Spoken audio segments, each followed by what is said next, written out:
Yesterday I got a question about how to end a sort of a professional or sort of a more formal sort of business meeting, or perhaps it's an informational interview, or perhaps it's a conversation of inquiry, but a structured meeting where you're having coffee or meeting someone in their office or in some kind of public area to have a conversation.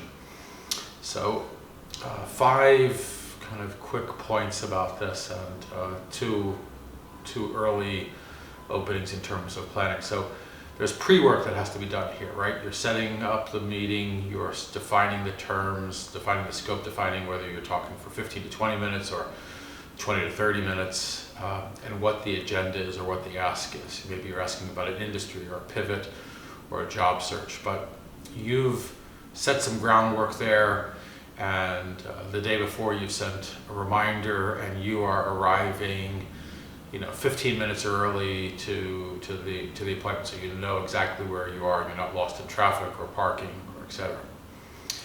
Second is, as you go through the time, you want to be cognizant, fix a clock or have your watch or something, so that when there's 5 to 7 minutes left in the meeting, you're able to begin to sort of wind it down with something that seems appropriate, that I know our time is drawing to a close, so that you can begin to wrap it up. Now, the individual might say, no, I've got some extra time, and then that gives you some reasonable time to begin to extend if it moves forward. So now on to sort of the 5 points to think about. So throughout the conversation, you've had a set of desired outcomes that you've sought. You've either wanted to get some information, wanted to get some advice, wanted to get some knowledge, and as you're processing this, you're beginning to think, okay, I've gotten this information, or there's 1 or 2 pieces that you haven't gotten to, so you want to sort of begin to sort of refine that and then begin to summarize it.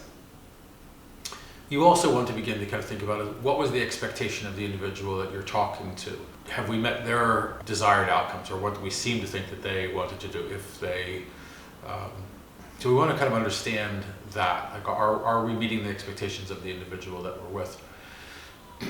Now, kind of the ask or the next steps depend upon who we're talking to, right? So we tend to use this term mentor kind of as a large umbrella, but actually some people are boosters or champions, sponsors, right?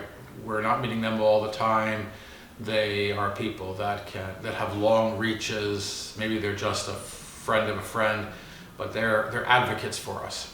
And maybe at that point, it's just a simple, thank you, check back in 3 or 6 months. They're let's call them part of the booster team, right? Then there's someone who's maybe in a defined area as a mentor. We have had an ongoing relationship. They're giving us general advice, and so there we might want to have a very specific or concrete ask.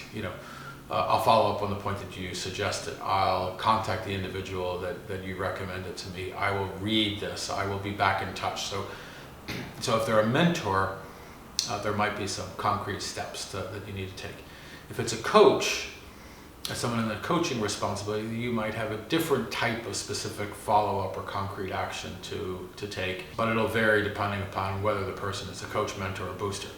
Now, you might be meeting someone that has been recommended to you, so they're not quite in the booster, champion, advocate, mentor, coach. We don't know where they're going to be, right? So at some point they may begin to give you an indication of where they want to be in that regard.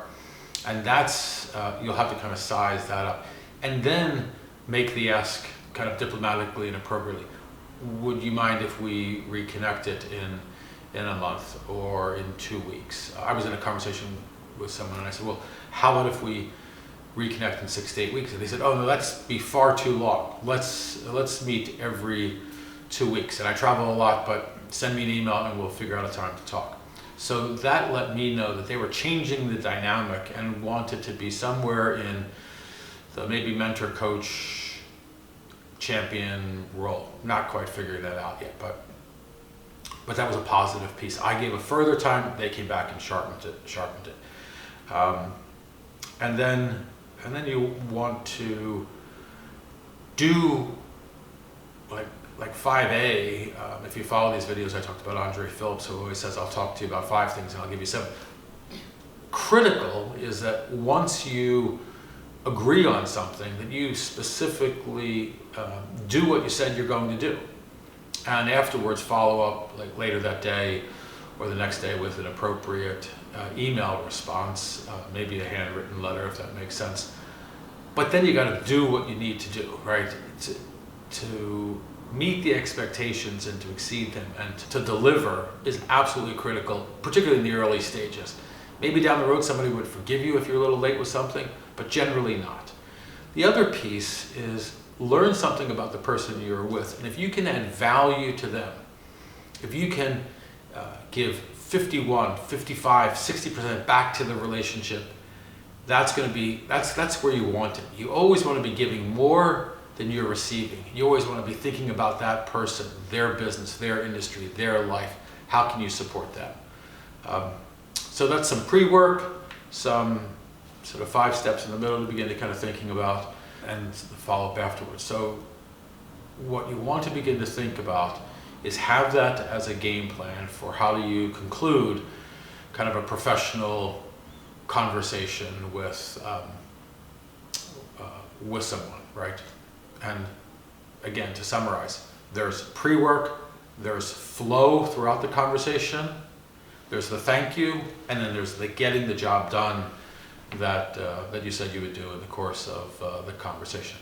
Because what you want to do is, either to fit into the booster, mentor, coach, but you want them on your team. They're part of your jazz ensemble. They're on your team, right? And they will, for the short term and for a long term, be a part of the support and the network and the village that you'll need through good times and bad, and hopefully you'll be able to add value to their community as well. Okay, thanks very much for the question. Bye.